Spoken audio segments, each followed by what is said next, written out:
Hi dear student, how are you? I hope you will be fine. आज हमारा lecture है third cytoplasmic organelle. Previous lecture में हमने पढ़ा था एंडोप्लाज्मिक रेटिकुलम्स और इसके साथ साथ गोल्गी apparatus का डिस्कस किया था प्रीवियस लेक्चर में। आज हम पढ़ने जा रहे हैं the most important topic is called ribosomes. तो राइबोसोम्स है क्या और राइबोसोम्स प्रेजेंट कहाँ पर होता है, कहाँ पर होता है और इसकी फंक्शन क्या होती है। तो आज हम राइबोसोम्स के बारे में इंशाल्लाह डिस्कस करेंगे और इसकी एमसीक्यूज पॉइंट ऑफ व्यू से भी आपको क्लियर करेंगे कि इसमें किस टाइप के एमसीक्यूज आते हैं। तो आइए हम लेक्चर शुरू कर देते हैं कि राइबोसोम्स है क्या। राइबोसोम्स जो है ये ऑर्गेनील्स विदाउट लिमिटिंग मेम्ब्रेन है। मतलब जिस तरह प्रीवियस लेक्चर में हमने कहा कि जो मतलब एंडोप्लाज्मिक रेटिकुलम हो गया, गोल्गी apparatus वगैरह, ये थे हमारे साथ बाउंडेड मेम्ब्रेनियस ऑर्गेनील थे। मतलब उसमें जो मेम्ब्रेनियस थे वो सिस्टर्निया वगैरह हो गया जो मेम्ब्रेन से बने हुए होते थे। तो ये जो है ये राइबोसोम्स जो है ऑर्गेनील्स है जो विदाउट लिमिटिंग मेम्ब्रेन है। और इसके बाद राइबोसोम की जो मतलब कंस्ट्रक्शन है, जो इसकी कंपोजिशन है, वो किन चीज़ों से हुआ होता है। राइबोसोम्स असल में 35% कितने 35% प्रोटीन से बना होता है और 65% राइबोसोमल आरएनए से मिलकर बना होता है। तो इसका मतलब ये हुआ कि राइबोसोम्स जो है जो साइटोप्लाज्म में मौजूद होता है ये हमारे साथ प्रोटीन और राइबोसोमल आरएनए के कम्बिनेशन से बना होता है और इसमें प्रोटीन जो होता है वो 35% इन्वॉल्व होता है और राइबोसोम्स के साथ साथ जो आरएनए होता है वो 65%। ये दोनों कंबाइन होकर हमारे साथ राइबोसोम्स बनाता है। राइबोसोम्स कई दफ़ा राइबोसोम के साथ बहुत सारे आरएनए अटैच हो जाते हैं जिसको राइबोसोमल आरएनए भी हम कहते हैं। राइबोसोमल आरएनए जो है बाज़ औक़ात राइबोसोम्स के साथ कई सारे आरएनए अटैच हो जाते हैं जिसे पॉलीसोम्स हम कहते हैं। तो राइबोसोम्स मतलब बेसिक काम जो करता है ये हमारे साथ प्रोटीन सिंथेसाइजेशन करता है और फिर वो एंडोप्लाज्मिक रेटिकुलम में जिस तरह हमने प्रीवियस लेक्चर में पढ़ा कि एंडोप्लाज्मिक रेटिकुलम दो तरह का होता है, एक होता है रफ एंडोप्लाज्मिक और दूसरा होता है हमारे स्मूथ एंडोप्लाज्मिक रेटिकुलम। तो रफ एंडोप्लाज्मिक रेटिकुलम जो प्रोटीन सिंथेसाइजेशन में हेल्प करता है, तो मैंने वहाँ पर आपको एक डायग्राम ड्रा किया था कि जो रफ एंडोप्लाज्मिक रेटिकुलम है ये इसके ऊपर जो डाट बने हुए होते हैं, मतलब छोटे छोटे से डाट होते हैं, जो ये डाट हमारे साथ असल में राइबोसोम्स थे। ये राइबोसोम्स प्रोटीन प्रिपरेशन में हेल्प करता है। तो ये असल में एक फैक्ट्री की तरह काम करता है राइबोसोम्स जो प्रोटीन सिंथेसाइजेशन में हेल्प करता है। फिर अगर हम फर्दर जाए, जो इसकी इंट्रोडक्शन हो गया कि ribosomes are without limiting membranous organelles in the cell और साइटोप्लाज्म्स। और ये जो हमारे साथ होता है ये मतलब जिसकी कंपोजिशन होती है ये आरएनए से होता है और प्रोटीन से। प्रोटीन इसमें 65% इन्वॉल्व होता है और प्रोटीन इसमें 35% इन्वॉल्व होता है और आरएनए जो होता है इसमें 65% इन्वॉल्व होता है। तो और इसके बाद हमने ये कहा कि राइबोसोम्स हमारे साथ कई दफ़ा इस तरह पॉलीसोम कहते हैं, मतलब इसके ऊपर राइबोसोम्स के ऊपर कई आरएनए अटैच होते हैं, इस वजह से हमको फिर इसको पॉलीसोम्स कहते हैं। और इसकी फिर फर्दर दो टाइप्स हैं राइबोसोम्स, मतलब टू टाइप्स। एक होता है राइबोसोम्स जो अटैच होता है रफ एंडोप्लाज्मिक रेटिकुलम से, तो इसको हम कहते हैं ribosomes are attach with rough endoplasmic reticulums, and the second one is pre-ribosomes, मतलब जो प्रीली साइटोप्लाज्म में डिस्पर्स्ड होता है उसको हम कहते हैं प्री राइबोसोम्स। ये टू टाइप्स हैं जो मतलब जो राइबोसोम्स अटैच होते हैं रफ एंडोप्लाज्मिक रेटिकुलम से, ये असल में प्रोटीन प्रिपरेशन में, प्रोटीन सिंथेसाइजेशन में हेल्प करता है। और जो प्रीली राइबोसोम्स होता है ये साइटोप्लाज्म में प्रीली डिस्पर्स हो जाता है और कहीं भी मतलब इसकी ट्रांसपोर्टेशन होती है। अगर हम इसकी फंक्शन के बारे में आ जाएं कि इसकी फंक्शन क्या है और इसकी प्रोटीन मतलब प्रोटीन सिंथेसाइजेशन किस तरह करता है, तो ये जो है इसको कहा जाता है, दूसरा नाम इसको हम कहते हैं ribosomes are called protein factory. इसको प्रोटीन पिक्ट्री कहा जाता है। प्रोटीन पिक्ट्री क्यों कहा जाता है? प्रोटीन पिक्ट्री इसको इसलिए कहा जाता है क्योंकि ये प्रोटीन सिंथेसाइज करता है, प्रोटीन सिंथेसाइजेशन में हेल्प करता है फॉर डिफरेंट बॉडी फंक्शन। और जैसे आपको मालूम है कि protein is the most important organic molecule which is required for the human body. मतलब इंसानी बदन जो है ज़्यादातर इन्हिसार प्रोटीन पे करता है, तो ये प्रोटीन सिंथेसाइजेशन जो बेसिक मॉलिक्यूल है उसकी सिंथेसाइजेशन में हेल्प करता है, इस वजह से इसको प्रोटीन पिक्ट्री कहा जाता है। इसके अलावा जब ये प्रोटीन सिंथेसाइज करता है तो मैंने जो गाल्जी अपरेटस में आपको इसकी जो प्रोसेस थी वो समझाया था कि किस तरह एक कंप्लीट प्रोसेस होता है कि प्रोटीन किस तरह राइबोसोम्स और एंडोप्लाज्मिक रेटिकुलम और उसकी ट्रांसपोर्टेशन में मैंने आपको थोड़ा बहुत डायग्राम ड्रा किया था, थोड़ा बहुत आइडिया उधर दिया था।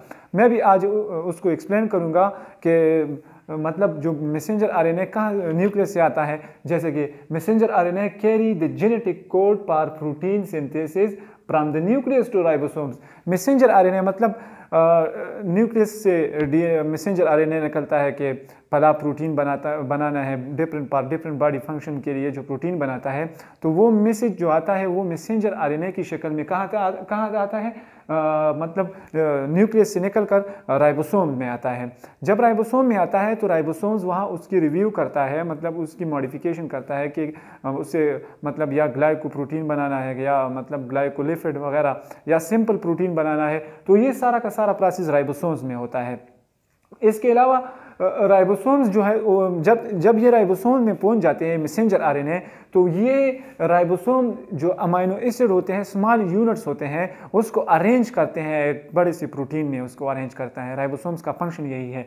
तो राइबोसोम्स जो अटैच होते हैं रफ एंडोप्लाज्मिक रेटिकुलम में, वो इन्वॉल्व होते हैं प्रोटीन सिंथेसाइजेशन में। मतलब ribosomes which attach to the rough endoplasmic reticulum। मैंने जो पिछले लेक्चर में आपको कहा था कि जो राइबोसोम्स होते हैं ये मतलब एंडोप्लाज्मिक रेटिकुलम के साथ जो डार्ट नज़र आते हैं उस वहाँ पर राइबोसोम्स अटैच होते हैं, तो जो प्रोटीन की सिंथेसाइजेशन में हेल्प करता है। मतलब कि एंजाइम, मिसाल के तौर पर एक एंजाइमेटिक प्रोटीन हो गया, इसके साथ साथ हार्मोनल प्रोटीन जो एंजाइमेटिक प्रोटीन है, जो मतलब एंजाइम की एक्टिविटी के लिए जो प्रोटीन रिक्वायर्ड होते हैं वहाँ उसकी ज़रूरत होती है, तो उसके लिए राइबोसोम्स प्रोटीन तैयार करता है। इसी तरह हार्मोनल प्रोटीन, लाइसोसोम प्रोटीन जो सेल के डिफरेंट फंक्शन के लिए इस्तेमाल होते हैं, ये सारे के सारे प्रोटीन राइबोसोम्स तैयार करते हैं। और जो मैंने कहा था कि राइबोसोम दो तरह का होता है, एक तो होता है मतलब जो अटैच फॉर्म में होता है रफ एंडोप्लाज्मिक रेटिकुलम से, और दूसरा होता है प्री राइबोसोम्स। जो प्री राइबोसोम्स होते हैं वो भी प्रोटीन बनाते हैं, लेकिन वो प्रोटीन बनाते हैं मतलब हीमोग्लोबिन के लिए जो प्रोटीन रिक्वायर्ड होते हैं वो तैयार करते हैं, पेरोक्सिसोम्स के लिए तैयार करते हैं, और इसी तरह माइटोकॉन्ड्रिया के लिए तैयार करते हैं।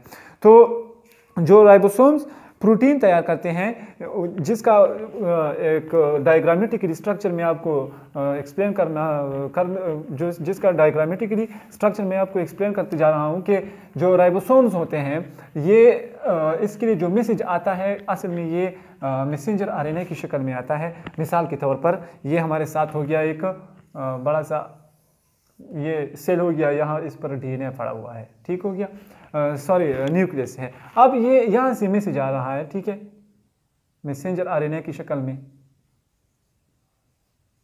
मैसेंजर आरएनए की शक्ल में यहाँ से मैसेज आ गया कि प्रोटीन बनाना है। ये मैसेंजर आरएनए मैसेज कहाँ पर सेंड करेगा? राइबोसोम में आएगा। कहाँ पर? राइबोसोम। मतलब ये इस तरह का स्ट्रक्चर होता है,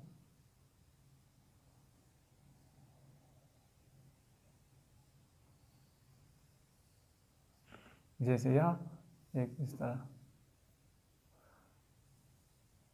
मेरी ड्राइंग इतनी अच्छी नहीं है लेकिन फिर भी थोड़ा कोशिश कर रहा हूँ, ठीक है।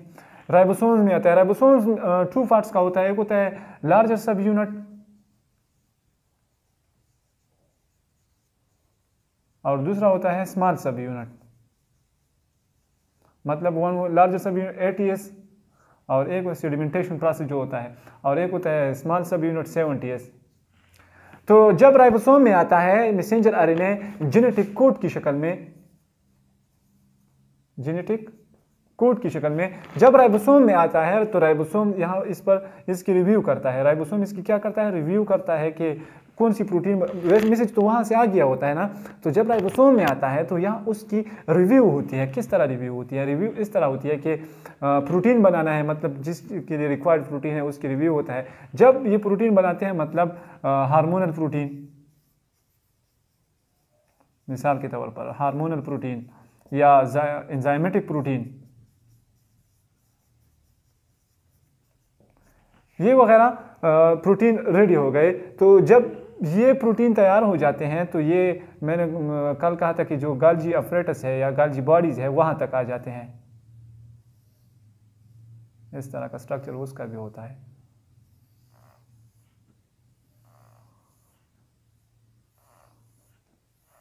इस तरह का स्ट्रक्चर होता है।